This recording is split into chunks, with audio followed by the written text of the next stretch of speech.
Setiap tanggal 30 September selalu ramai dari kelompok yang anti komunisme, berteriak-teriak memperingatkan bahaya laten komunis. Padahal mereka sebagian besar sesungguhnya mungkin tidak memahami bangunan dari ide dasar komunis atau konsepsi ideologi komunisme itu sendiri. Hantu komunis itu telah membuat bangsa ini terbelah dan tercabik.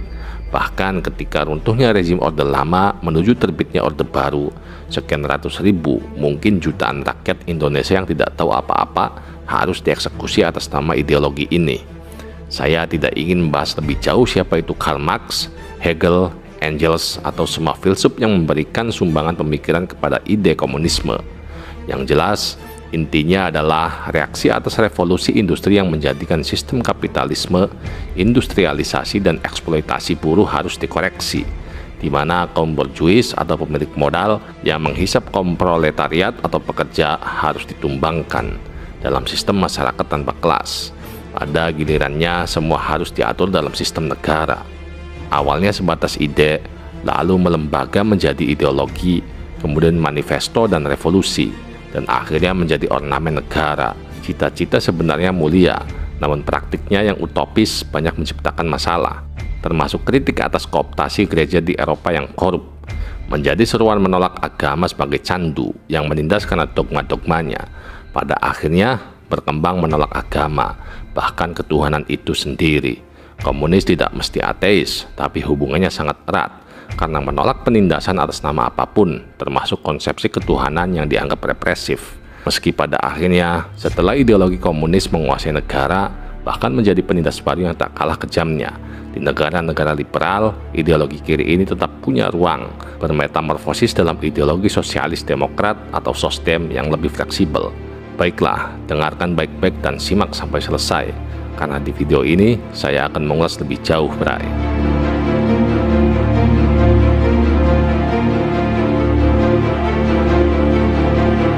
Intinya, dunia heboh sejak Das Kapital dicetak bestseller dan manifesto komunis berkumandang. Hantu komunisme pada akhirnya membelah dunia menjadi dua kutub, yaitu negara yang berfaham liberalis dan komunis, terutama setelah tumbangnya fasisme pasca Perang Dunia II. Dan hantu ini menemukan jasad yang besar ketika berhasil menggulingkan Tsar Rusia dalam revolusi Bolshevik yang dipimpin tiga serangkai Yahudi Ashkenazi, yakni Lenin, Trotsky, dan Stalin. Jangan lupa bapak komunisme sendiri, Karl Marx, yang juga Yahudi Ashkenazi Jerman. Nama terakhir ini akhirnya menjadi diktator Uni Soviet dan mengobarkan Perang Dunia II dengan Jerman. Pasca kemenangannya, pengaruhnya menyebar ke seluruh dunia, dan bagai efek domino menyebar juga ke selatan, ke Cina hingga Asia Tenggara, termasuk Indonesia.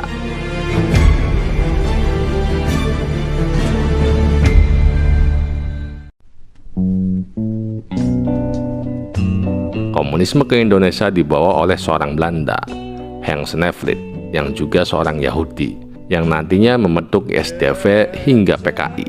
Jangan lupa, ideologi apapun menyebar lintas benua dan lintas agama. Namun pada akhirnya, kembali ke persoalan siapa yang kalah dan menang di tiap negara.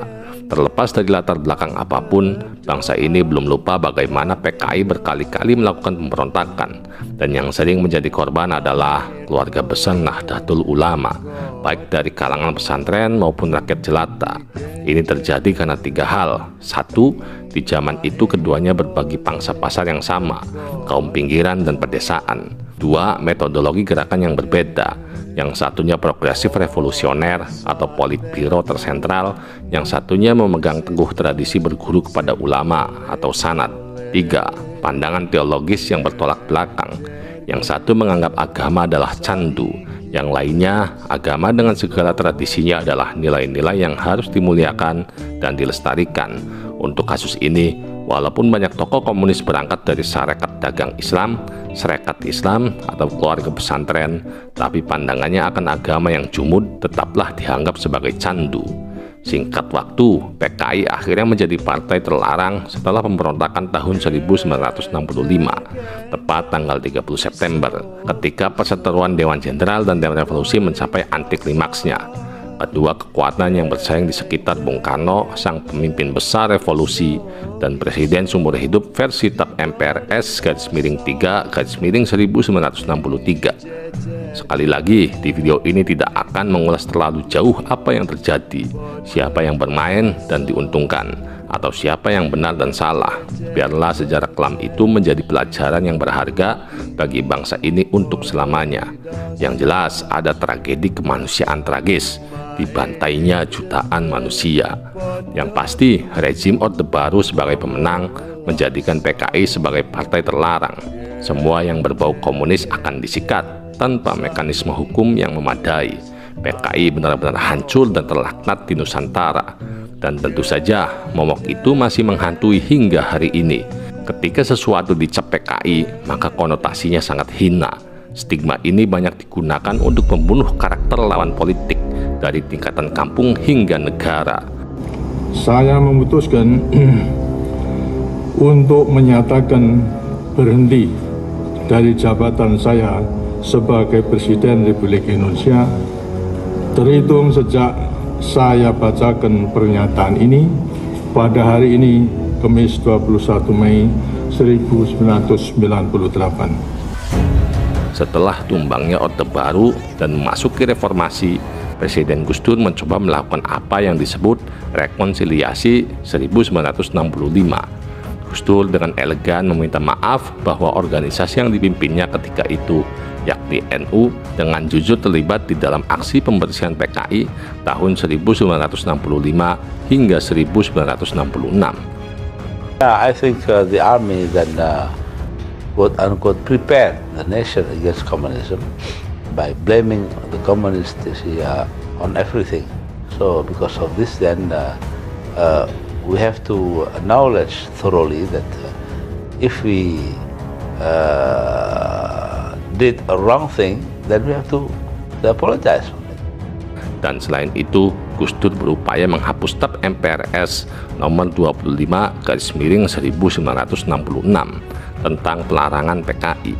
Artinya, ketika tragedi terjadi, kebetulan PKI di pihak yang kalah, maka korbannya juga jauh lebih banyak. Andai sejarah berkata lain, kemungkinan akan lain pula ceritanya. Disinilah NU berbesar jiwa. Kalau sejak 1948 dan 1965 terjadi serangkaian pembunuhan kiai, santri maupun aktivis-aktivis NU, tetap ingin menghapus kisah kelam itu dengan cara yang bijak. Ibaratnya NU yang ikut menjadi korban, tapi begitu menang malah meminta maaf dan ingin menghapus stigma buruk demi kebaikan bangsa di masa mendatang. Yang justru aneh adalah banyak yang masih menggunakan framing anti PKI untuk menjatuhkan lawannya, dan itu muncul dari kelompok radikalis yang sebenarnya tidak berkonflik langsung dengan PKI di masa silam. Salah satunya dari ormas terlarang FPI yang sudah menjadi rahasia umum adalah tempat bernaungnya banyak Ba'alawi radikal. Para Habib-Habib dari Yaman ini adalah golongan yang paling getol sok anti PKI dan menuding PKI kepada lawan-lawannya, bahkan kepada aktivis-aktivis NU, yang mana di masa silam NU lah justru yang berhadapan langsung dengan PKI itu sendiri.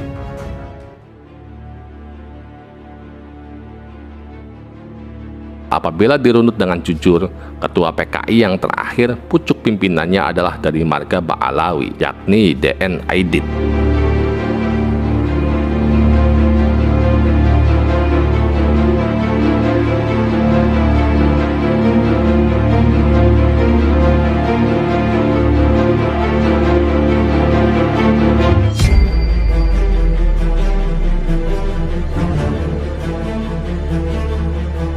Apabila banyak pahlawan bangsa seperti Diponegoro, Imam Bonjol, bahkan pahlawan perang Sepehi Singobarong, Kanjeng Raden Tumenggung Sumodiningrat diakui sebagai Ba'alawi, yang lucu, mengapa Den Aidit malah tidak diakui oleh kalangannya sendiri sebagai bagian dari keluarganya? Namun pertanyaannya, adakah marga Aidit dari Nusantara? Jawabannya jelas tidak.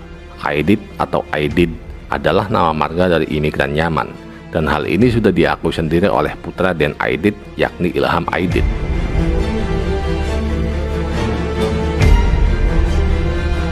Silakan yang masih berpikiran waras menilai.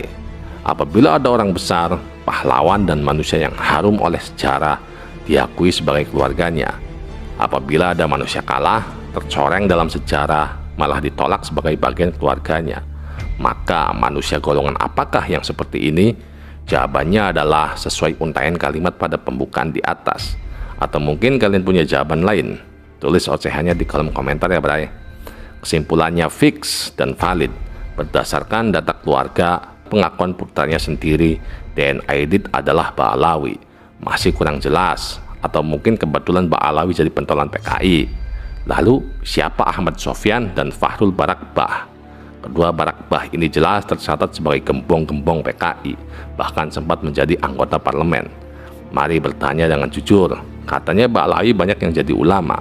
Apabila banyak ulama Masyumi dan terutama NU menjadi korban konflik dengan PKI, sekarang mari bertanya dalam hening dan senyap.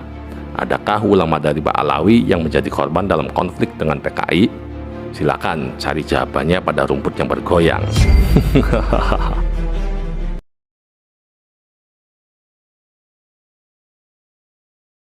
Sekarang kita runut, benarkah Ba'alawi anti komunisme yang sejati?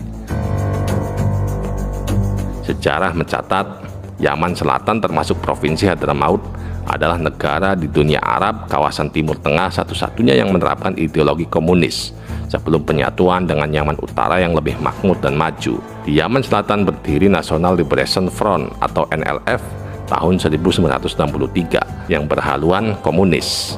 Dan tak ingin negaranya dikuasai komunis, maka kaum nasionalis mendirikan Front for the Liberation of Occupied South Yemen atau FLOSAI tahun 1965.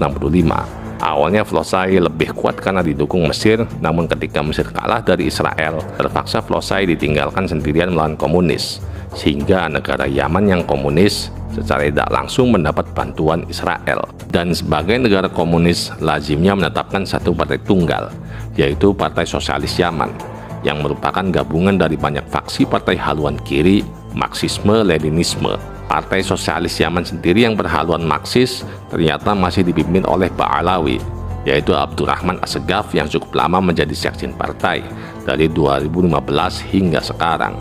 Dan salah seorang pentolan partai yang lain, Haidar Abu Bakar Alatas, juga pernah menjadi Perdana Menteri Yaman tahun 1990 sampai 1994.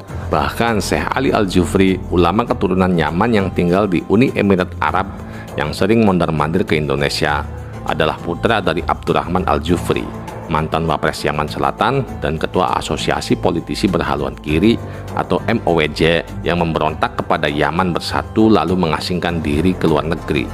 Jadi melihat data-data di atas, apakah masih layak bangsa ini terbelah oleh isu PKI? Apalagi mantan-mantan aktivis dari Ormas terlarang FPI masih suka mengembangkan framing jahat ini, padahal keluarga mereka sendiri banyak yang jadi gembong komunis baik di Indonesia apalagi di Yaman. Sebagai bangsa, mari kita jadikan tragedi di masa silam sebagai pelajaran berharga dan bukan sebagai narasi jahat membunuh karakter lawan-lawan politik kita. Apalagi banyak musang berbulu domba. Golongannya sendiri banyak yang komunis, tapi golongan lain yang dituduh PKI. Itu namanya maling teriak maling. Sudah selayaknya kita harus melihat sejarah agar tidak gampang dibodohi dan dijadikan korban sebagai budak oleh para kelompok imigran yang inginnya selalu dihormati dan diagung-agungkan dengan pamer dan jual nasab. Mari kita kembali ke Pancasila sebagai dasar pemikiran berbangsa dan bernegara, bahwa di mana kita mengakui ketuhanan pada sila pertama sebagai yang paling tinggi kedudukannya, paling sakral kesuciannya. Menodai kesucian suatu agama adalah musuh dari semua agama, dan kesucian itu termasuk tercoreng ketika manipulasi sebagai turunan Nabi untuk mengoptasi umat.